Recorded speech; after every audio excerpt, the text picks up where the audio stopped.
Well, a recent report by the National Bureau of Statistics, NBS, has revealed that 32 of 37 states in Nigeria attracted zero foreign investments in the first 9 months of 2024.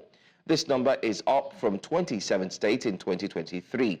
According to NBS data, Nigeria's total capital importation for the first 9 months of 2024 stood at $7.1 billion, a significant increase from $3.9 billion in 2023.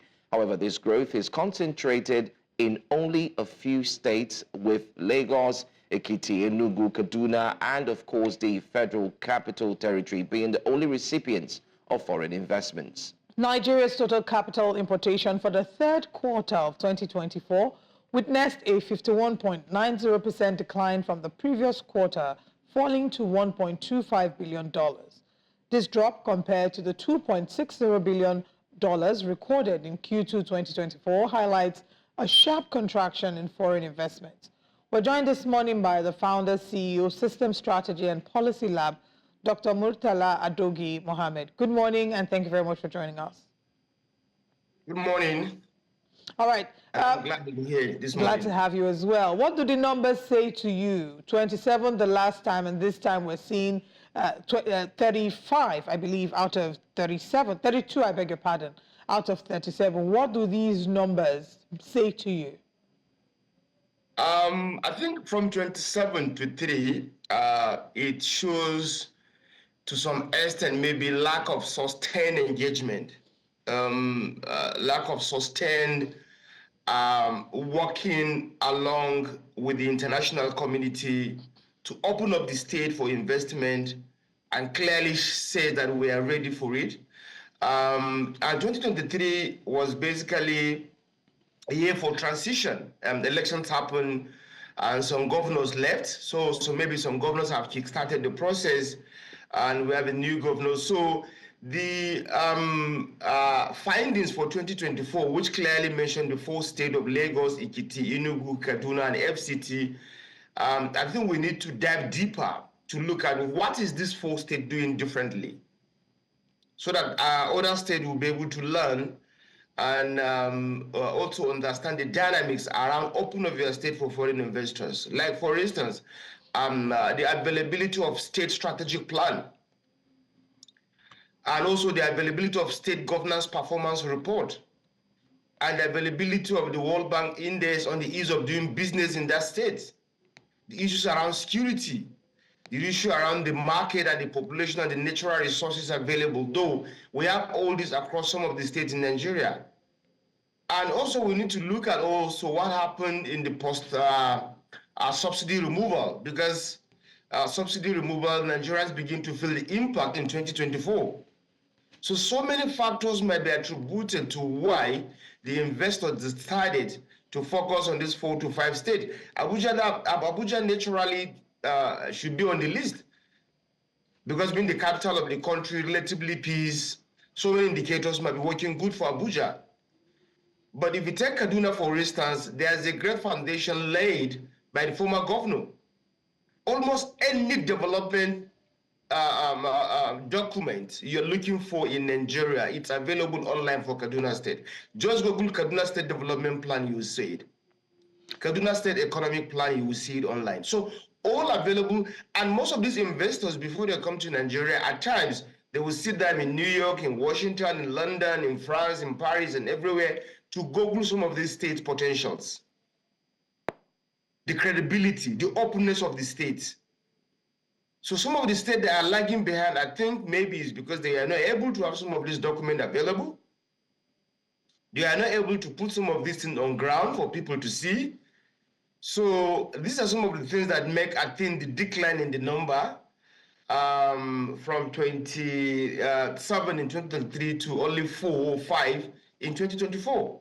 So I think another thing would be, what exactly, when we say zero investment, what would be the definition of zero investment in the context of explaining how 32 out of 37 states had zero investment? What does that even mean?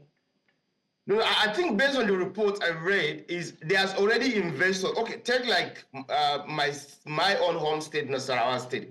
We have some investors already in the state. and activity is going on. So I think the zero investment is the record, the increase in that particular year. Maybe that is the way I look at it. So in 2024, maybe some of these states record zero new investors that will come in with certain amounts of money. They might have some micro, local, and international investors that are doing a small business. But a huge and a mega business that run into millions of dollars that came in newly in 2024, because of the commitment of the governor, because of the openness of the governor, because of the peaceful nature of the state, and because of the capacity and competency of the people that they have on ground. Now, for instance, like Ekiti State, before Fayemi left Ekiti, he launched, I think, around 50 years development plan for Ekiti State. And when you take the 50 years development plan for Ekiti, I think you can even access it online. So most of the states at the moment don't have a short-term plan where the state is going the next 5 years. Don't have a long-term plan where the state is going the next 10 years. So having a strategic plan and the direction of your state, the openness, the natural resources that contain in the strategic plan, and the ease of doing business, and the incentive package that you have for international investors, that's also contained in this document. People need to see without even visiting the state. Okay, Doctor. These are some of the reasons. All right, Dr. Mohammed, I mean, you Yes. highlighted these points. Some of your statements, just like the one you made now, kind of like brings to mind what a lot of persons have said concerning the tax reform bills, that possibly this would highlight some of the key aspects that you just mentioned. But I'd like to reel out a few names for your to your hearing. From 2020 to 2022, we had companies like Universal Rubber Company, Mother's Bride Ventures, Errand Products Nigeria, and so on. In 2023, we had Unilever Nigeria, Procter & Gamble, GlaxoSmithKline, ShopRite, Sanofi, Aventis, and of course, recently in 2024, we also had companies like Microsoft Nigeria, Total Energies, PZ Cousins. All these companies I'm mentioning have left. Can we rightly say that this has impacted heavily on what we've seen in the NBS report? Take note, it didn't just start when President Bola Ahmed Tinubu got into power in 2023. I'm reading out the names from 2022. What do you say about that? Okay, I think some few things likely happen here. I would take the ShopRites in Kano, and with my knowledge of the ShopRites in Kano, and also some of these big international companies, the purchasing power of Nigeria is gradually weakening. The power to take huge amounts of money and buy something for a long time. People are now like more of survival strategy. What can I eat today? Just maybe a shai, indomie or something. We have a big population, but the income inequality gap is huge. Because the kind of money that is coming into the hands of people, it's gradually reducing. So the purchasing power is weak. So the company might be there, but the people to go and buy and patronize them are not there. And they are paying salary. They are running on diesel. They are paying tax. So you are paying tax, you are running on diesel, there's no light the way it's supposed to.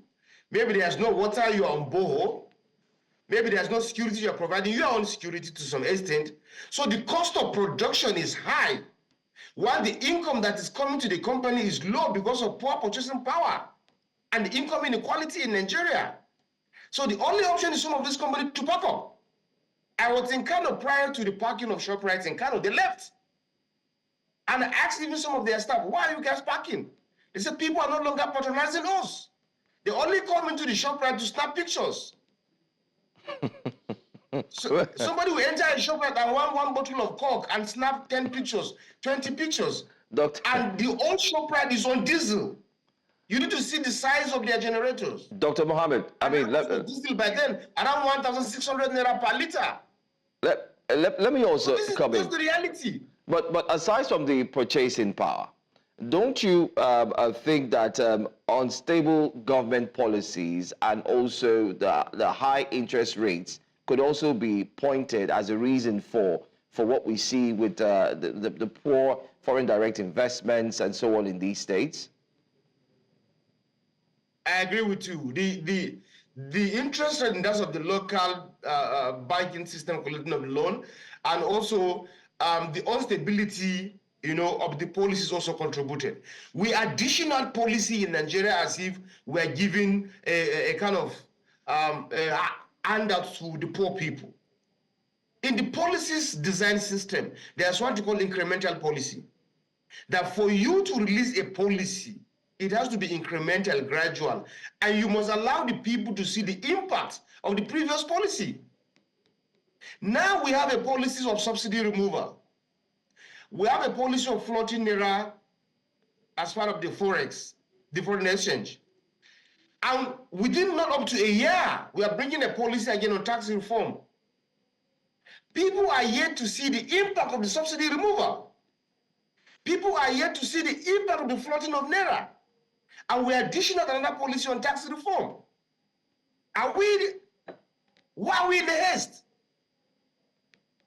It has to be gradual for people to see the impact. I 100% support the tax reform policy. But to me, the timing, bearing in mind that we are still struggling to survive based on the two previous policies that were dished out by this December administration. It will give us Nigeria time to find a way to have a stability in the market system, in the economy system, in the monetary system, in the fiscal system. So I strongly agree with you, the inconsistency and the speed at which we are moving are that much if we may likely get it right, based on the fact that our population is growing faster than our economy. And the poverty level is also increasing faster than the growth of the economy. So to me, we need to look into the rate at which we additional policy, the instability, the inconsistency even at the state government. Some of the governors that came in 2023, they are not able to manage and sustain the gain of the former governors. Maybe they came into a different political party, or they came in the same political party, but with different mindset, different thinking about governance. They focus more on the politics, maybe of how they win the election in 2027. Not putting the structure, the foundation, the basis for delivering results and reforms and governance for the betterment of the people. And that might affect the interest of investors to come in. All right. What role would you say the recent trips of the president has made in impacting the influence of foreign investors? As at October, a report by the Punch newspaper was that in their 17 months in office, President Bola Tinubu and his vice undertook 41 trips across 26 countries. So how important do you think these trips have been? And how important do you think these trips should be in the future in terms of attracting foreign investment? Look, you see, I was in Kigali just last week. We attended African Ministers of Health Summit, where all ministers from Africa, from 54 African countries attended. Though the two Nigerian ministers were not there, but the Minister of State from Nigeria made a presentation online. And when you see the calmness, the green nature of Kigali, Paul Kagame might not need to go to any country to woo the investors. But setting the foundation, building the state, and putting all the necessary resources on ground, the investors will come in.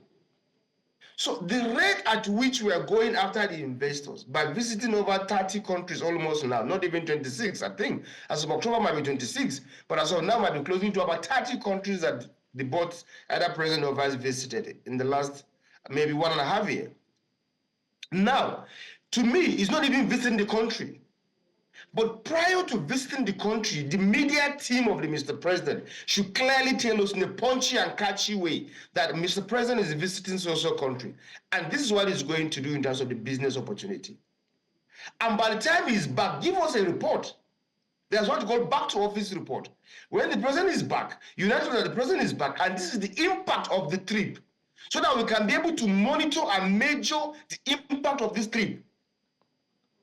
But the trip will happen, They will be in London, they will be in Paris, they will be in Dubai, they will be in Copenhagen, they will be in New York, they will be in Washington, they will be in Saudi Arabia, Riyadh. They will come back, and I expect the media team to clearly tell us, because we don't know what happened there. We have no idea on the number of MOU they signed. We have no idea on the kind of how short time and how long time would the impact or result will manifest in Nigeria. So Nigeria need to know. And that is why the media team that either go together with the Mr. President or they are in Nigeria should clearly be giving us updates, so that we that work on the policy space, we can be able to monitor and manage. But now we cannot even have a full idea of what has happened in the last 1 year, in which country, what are we expecting, and when. And when should Nigeria be patient enough to wait and see the impact or the result of some of these trips? So I think the Mr. President and the Vice President handle us. The trip is good because it's a new administration. Go and make commitment. Go and make openness. Go and make that, okay, we have this incentive for you for 2 years if you want to have a business in Nigeria. In fact, just about yesterday, in the Facebook page of the President Macron of, not Macron, the Prime Minister of Canada, he mentioned that there is a free tax for some few items for 2 months. They removed tax for just 2 months, December, January, at least for people to come in and buy something and put money into the economy in Canada. So what I'm saying in a nutshell is that the trip is fantastic. Go and look for wherever you want to look, but communicate to us. What will be the impact? Okay. What should we expect? Well, Dr. Mohammed, I think, I mean, you said a lot. I think the press team would also, one way or the other, try to disagree with you that they've been doing that. We did see the MOU, explanation of the MOU that was explained, made clear rather to Nigerians, with France. Sorry, what they normally do with us is that they report. You see, in media, in communicating governance, there's a difference between reporting what happened and going deeper to tell us with timeline and deadline and milestone. So what we see from the press is just a report. Mr. President has a meeting with the King of Saudi Arabia, and they're trying to bring $2 billion into oil and gas company Nigeria. That's all they are reporting. So there's a difference between reporting and communicating governance. Absolutely. In communicating governance, you tell us deadline, you give us milestone, you give us target, you give us impact, you give us the date of expected results. We don't get this from them. Okay. Well, we would hope that they can hear you and they can hear us, and hopefully from the next trip, they wouldn't just make mention that they've signed an MOU that's worth over $2 billion, but this time they would help us see what the MOU consists of and what it would bring to every single Nigerian. I want to say thank you so much for your time, especially for talking to us, and we hope that as you return back to your, is it conference or something where you are? Yes, in Mina. Yesterday we had a North Central Conference on the girls' education, where the traditional rulers and religious leaders came together in Mina, the capital of Niger State, to come up with a strategy of taking girls back to school through cash transfer, through advocacy, through low-cost private school where we can support the poor girls in the North Central to get back to school. So I'll be going back to Abuja later today. Thank you. That's a brilliant meeting that's been had there, conference, and I hope it yields positive results that will be translated into action. Have a safe flight back to Abuja, and thank you for your time with us this morning. Thank you. Thank you.